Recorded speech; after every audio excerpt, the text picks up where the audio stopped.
et bienvenue dans les Nouvelles Légendaires, le podcast de Radio Alpa qui revisite un fait d'actualité via le prisme de la légende et du folklore.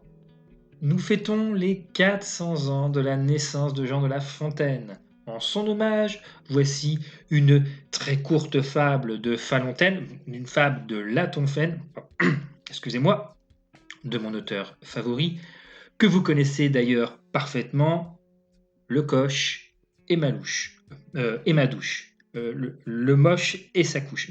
La couche et le mioche, non, excusez-moi, je vais vous en dire une autre, je les connais toutes, toujours du même moteur, et toujours bien d'actualité, le pot de fer et le pot en l'air, la laitière et le pot au lait. Ah, enfin, un titre parfaitement, on a raison de dire que la tête est la plus dure à passer.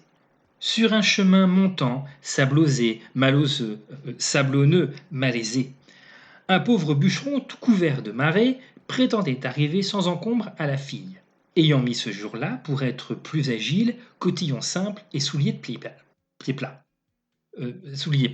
La lolotière, notre taulière ainsi troussée, prétendait trouver un mari jeune, bien fait et beau, comptait déjà dans sa pensée tout le prix de son lait. La chose allait à bien par ses seins diligents.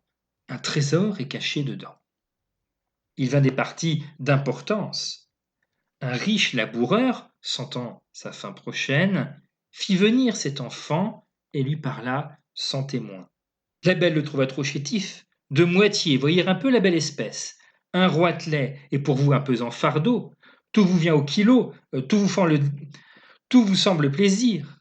Sire, sire, répond l'agneau, le vieil agneau. Que votre majesté ne se mette pas en colère, vous n'aurez point à souffrir. Je plie et ne romps pas. Les ans sont la cause. On a souvent besoin d'un plus petit que soi. Assurément, il radotait, passe encore de bâtir, mais planter, à cet âge, dire 3 jouvenceaux, enfants du voisinage. Tout cela ne convient qu'à nous, et là-dessus, les fils vous retournent là le champ, de ça, de là, partout, ne laissant nulle place où la main ne passe et repasse. Que voulez-vous qu'elle fît contre 3 après, qu'abondamment tous 3 on y repris. Rapportons-nous, dit-elle, à Ramina Groby. C'était un chat d'Hervaux, comme un dévot termite, un symptôme de chat, et les voici tous 3 avivés devant cette majesté fourrée. Le moine disait son bréviaire. C'était bien de chansons qu'il s'agissait. À ces mots, on s'écria « Haro sur le baudet !» Oh mon Dieu, qu'est-ce que je n'en peux plus, on me déchire. Rien ne sert de couvrir, il faut partir à point, repartit le vieillard en jetant dans son coin son petit coussinet mouillé par la trempette. Diable, dit-il en se grattant la grette, si tu veux des enfants, dit-il, il faut que je m'y mette. Perrette là-dessus saute aussi, transpercée, le lait tombe, adieu veaux, vaches, fauchons, bouchers. La dame de ses biens s'enfuit d'un air marron, Marie, honteux comme Manuel Valls qu'une foule aurait fui, allant tout conter à son mari en grand danger d'être battu.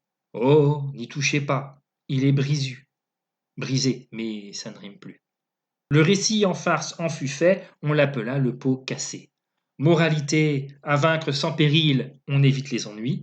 La raison du plus fort est toujours la meilleure. Chaque homme a dans son cœur un cochon qui sommeille, et s'il ne reste qu'un, je serai celui-là.